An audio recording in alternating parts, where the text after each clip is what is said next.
নারীদের এই চার খিদে যা কখনোই মেটে না। এই চার বিষয় স্ত্রীরা সবার থেকে গোপন রাখে, এমনকি নিজের স্বামীকেও বলে না।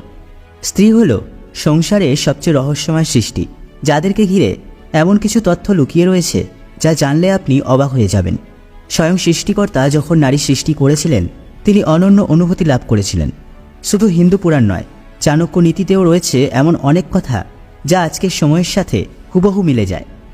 আচার্য চাণক্য বলেছেন যে স্ত্রীরা তাদের জীবনের চারটি কথা কাউকে বলে না, এমনকি নিজের স্বামীকেও না। শুধু তাই নয়, এই চার জিনিস পুরুষদের থেকে স্ত্রীদের মধ্যে বেশি হয়। আসুন জেনে নেওয়া যাক কী সেই চারটি বিষয় যা পুরুষদের তুলনায় নারীদের মধ্যে অনেক বেশি থাকে এবং তারা সবার থেকে তা গোপন রাখে। নাম্বার 1, খিদে। চাণক্য নীতি বলে যে স্ত্রীদের খিদে পুরুষদের দ্বিগুণ হয়, অর্থাৎ কোনো পুরুষ একসময় যতটা খেতে পারে স্ত্রীরা তার দ্বিগুণ খেতে পারে। কিন্তু বর্তমান পরিস্থিতি অন্য কথা বলছে। অনেক স্ত্রী এত পরিমাণ খাবার পান না, কারণ তাদের মধ্যে সহনশীলতা এবং সহ্য আগের থেকে অনেক বেড়ে গেছে। নাম্বার 2, লজ্জা।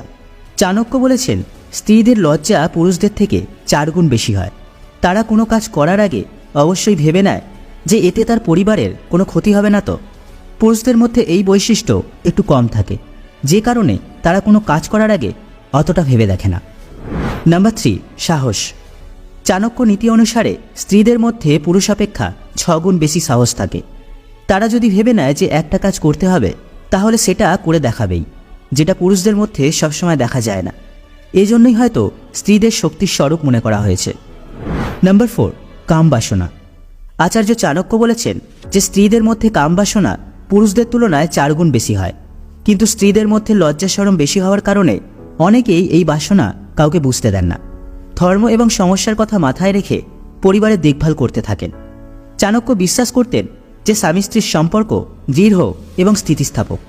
তাদের সম্পর্ক নির্ভরতা এবং উৎসর্গের অনুভূতিতে স্থির থাকে। যারা এই সম্পর্কের দর্শন বোঝেন তাদের জীবন সুখে ভরপুর। নারী জাতিকে নিয়ে রয়েছে আরও এমন অনেক রহস্য যা আধুনিক সময়েও মানুষকে চমকে দিতে পারে।